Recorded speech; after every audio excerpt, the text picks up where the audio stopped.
Hello, I'm Dr. Crawford. Today I'm going to talk to you a little bit about a condition called metabolic syndrome, or Syndrome X, two names for the same thing.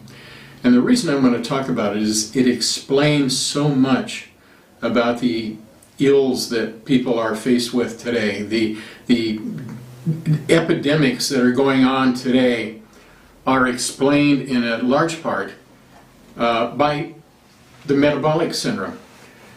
Metabolic syndrome, by definition, has at its base something called insulin resistance, which I'll explain here in just a minute. But insulin resistance plus glucose intolerance, obesity, triglycerides, high cholesterol, high blood pressure, any combination of those. But with insulin resistance and just one of those other things, it fits the definition of metabolic syndrome. The importance of it is that it increases disease risk, primarily diseases like diabetes, like cardiovascular disease, like obesity. Obesity, not technically a disease, but it contributes to disease. Cancer, Alzheimer's. You know, do you know anybody with any of these conditions? Everybody you know is on meds for one or more of these things. And usually medically they're treated individually, they're treated separately. But what I'm here to tell you is that they could have the same root cause, that being metabolic syndrome or insulin resistance. And these diseases are intertwined. For example, diabetics, 80% of them die from heart disease or stroke. So they're interrelated. Obesity is tied in with cardiovascular disease, etc., etc. So here's the deal. Here's what's happening with metabolic syndrome. What we wind up with is, after eating, we get sugar spikes depending on what the food is. The spikes can be very, very high. And as I'll make a case here in a minute, the biggest offender would be sugar or refined carbohydrates. The blood sugar will spike.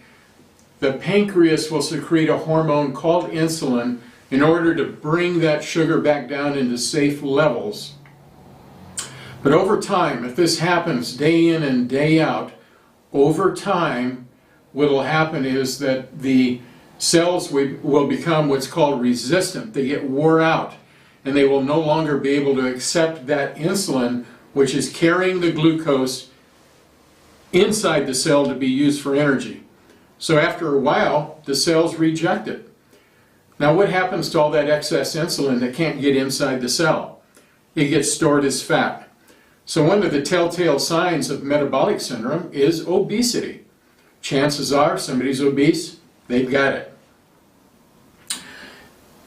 So that's basically, in simple terms, what's going on there. Now, tests that are normally done, like a fasting glucose test, they're looking for diabetes.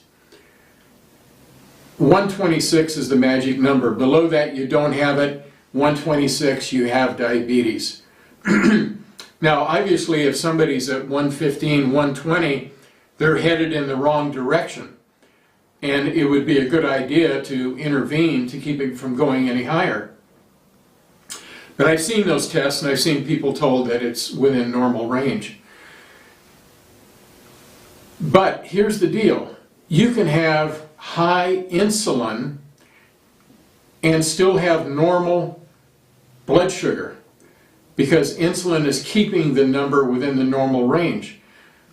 So that is to say that a fasting insulin test should also always be run, which it is not.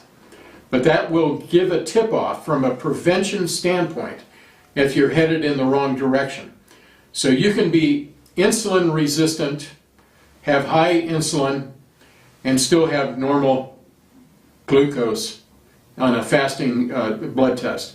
Now eventually it's not going to be normal, but why not intervene before it gets to the diabetes range? That's my point.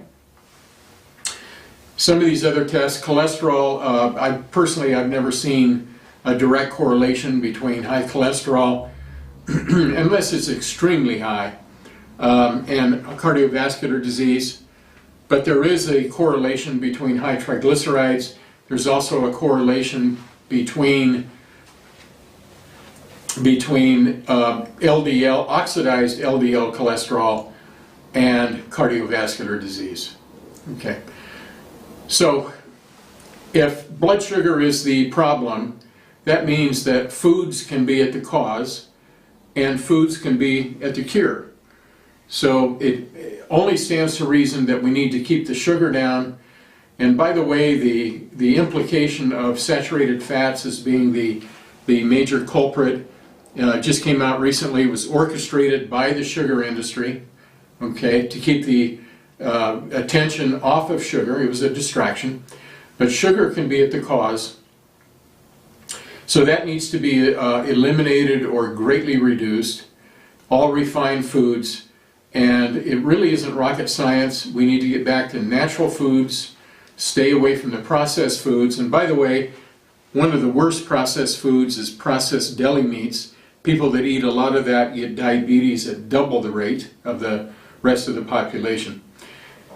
So the diet has to be right, and the diet must be digested. It doesn't do the body any good if it's not digested. And we know that people have digestive problems just based on the amount of meds that they're buying. These are some of the biggest sellers, antacids and medicines for constipation and diarrhea and all of that. Almost 700,000 gallbladders are taken out every year, so we know that people are having lots of problems with their gallbladders. So you need the gallbladder to digest fat, and by the way, undigested fat fills insulin receptor sites at the cellular level, and it's a big part of the whole blood sugar problem. So just remember that nutrition doesn't start with vitamins and minerals. Good nutrition starts with the digestion of good proteins, carbohydrates, and fats. Thank you.